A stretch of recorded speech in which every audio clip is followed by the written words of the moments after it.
Looking for a place to stay in Bataan? Well, ipakita ko sa inyo kung saan kami nagstay na merong beach, swimming pool, work from home friendly, at ang higit sa lahat, malapit sa Manila. Yes guys, tama ang mga narinig nyo.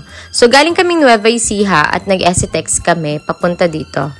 You can search it on Google, Morong Bataan. Madali lang siyang puntahan guys. Malaki yung kanilang parking lot at meron ding electric vehicle charging station. Ito nga pala ang name, Aqua Morong Bataan. You can search them on Facebook and napaka-accommodating ng kanilang mga staff. Sila na rin nagbuhat ng mga bagahe namin, parang nasa hotel lang, 'di ba? This time, I will give you a room tour. Let's go to second floor. Ito nga pala yung binigay nila sa amin na room since 7 packs kami. And as you can see guys, ang ganda, 'di ba? Super modern at talagang bagong-bago lang itong building na ito. We booked this for 7,000 pesos. Good for overnight stay na siya. Ito na guys, ang kanilang 3 queen size bed para sa amin. It's so comfy. And as you can see, meron kaming balcony view na may table and chairs at may view ng pool and overlooking view ng beach. Sobrang relaxing dito guys and napakasarap din ng hangin. Yung mapapafeel mo talaga na nagbakasyon ka, ganon, 'di ba? And guys, maganda rin yung mga amenities nila dito. As you can see, sobrang sulit talaga ni ibabayad nyo for the overnight stay. Tapos, ito yung amenities nila. Syempre guys, no smoking, no vaping, no e-cigarettes dito sa kanilang accommodation. They also provide the towels. And syempre, ang mahalaga dito guys is malakas yung wifi for work from home friendly, 'di ba?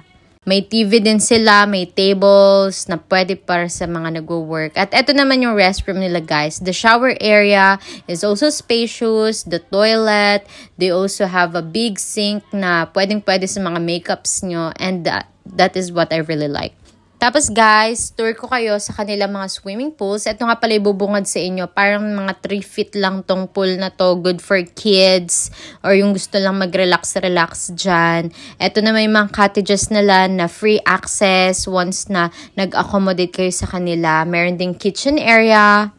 And here naman yung isa pa nilang pool na may kiddie pool and the bigger pool. So, as you can see, ayun yung entrance pool, 'di ba kanina? So, medyo malaki to, wide, kaya kahit medyo marami yung nag-accommodate, talagang mag-e-enjoy ang lahat. Talaga nasulit namin mga amenities nila guys kasi nag-barbecue kami, nakapagluto din kami dito, and nakapaglaro sa swimming pool overnight. Mayroong mga pailaw-ilaw effect din dyan. And kung gusto niyo bumili ng mga souvenir guys, malapit dun sa pinaka entrance ng beach, merong mga nagtitinda. May mga pataho din dyan, balot, penoy, na mga naglalako.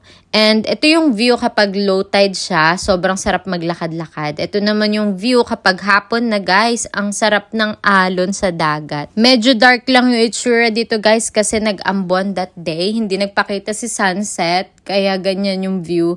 Pero guys, maganda to. For sure, lalo na kapag may sunset. Kasi parang La Union vibes din yung area na to dito sa Bataan. And especially the current ng mga waves, kailangan natin maging mindful din when it comes to swimming with kids. Pero overall, sobrang nag-enjoy talaga kami dito ng mga barkada ko at highly recommended ko to sa inyo guys na itry nyo kasi malapit lang sa Manila and super marerelax kayo. Kaya save this for your next trip.